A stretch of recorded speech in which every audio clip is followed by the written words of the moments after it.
Let's take a detailed look at string functions. Here we have a string function, initCat, which says change all the first letters in each word to uppercase. Pass through the initCat function, gives me my name is Joe. Let's try out that initCat function. And let's try select initCat name from category.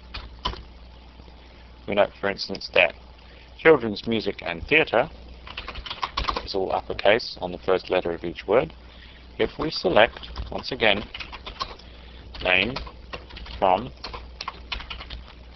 category, we find that it actually changed the word and. It changed the S after the apostrophe because it assumes that the S is actually a word by itself.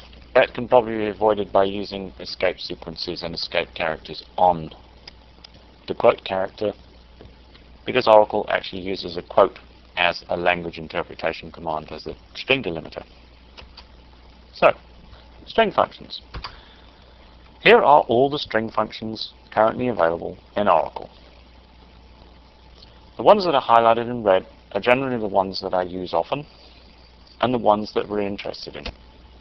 The ones that we're not interested in at this stage are generally the national language character set functions, SoundX, which does something odd and returns phonetic representations of words to do with sound. ASCII and char deal with conversions between binary and character values, and the treat function does things with data types. So let's get back to the red ones. These are all the red ones. Let's look at them in detail by example. Concat. Concat expression.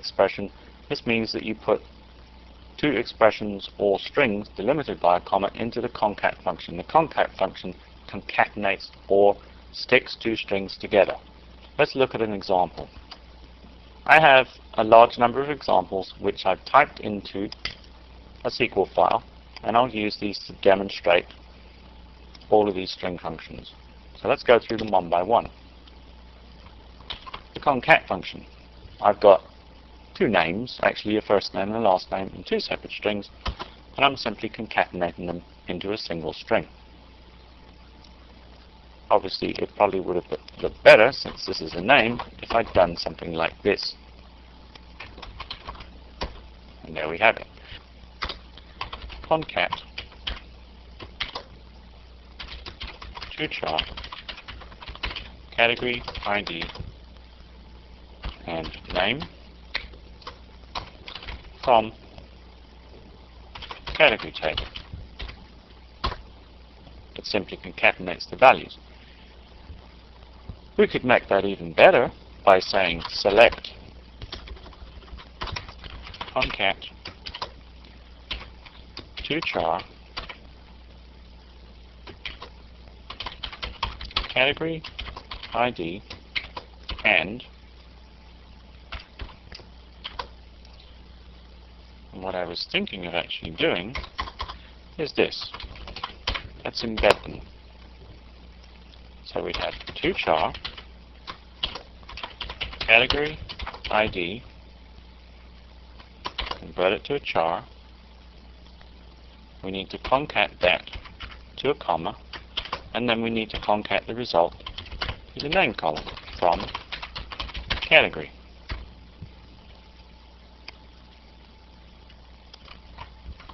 And there we have what could effectively be a comma delimited file, if we were to output it to a spool file, etc. There's a much easier way of doing that, of course. We can simply say, in fact, we probably don't even have to use the toChar function, because there will probably be an implicit type conversion. You've seen me use this in the past, where I have a single concatenation using these double pipe commands. I needed to use two concat commands embedded within each other because I had three items to concatenate together. But I showed you how to embed things. You can embed functions. One function can call another. That's what I mean by embedding. So that's concatenation.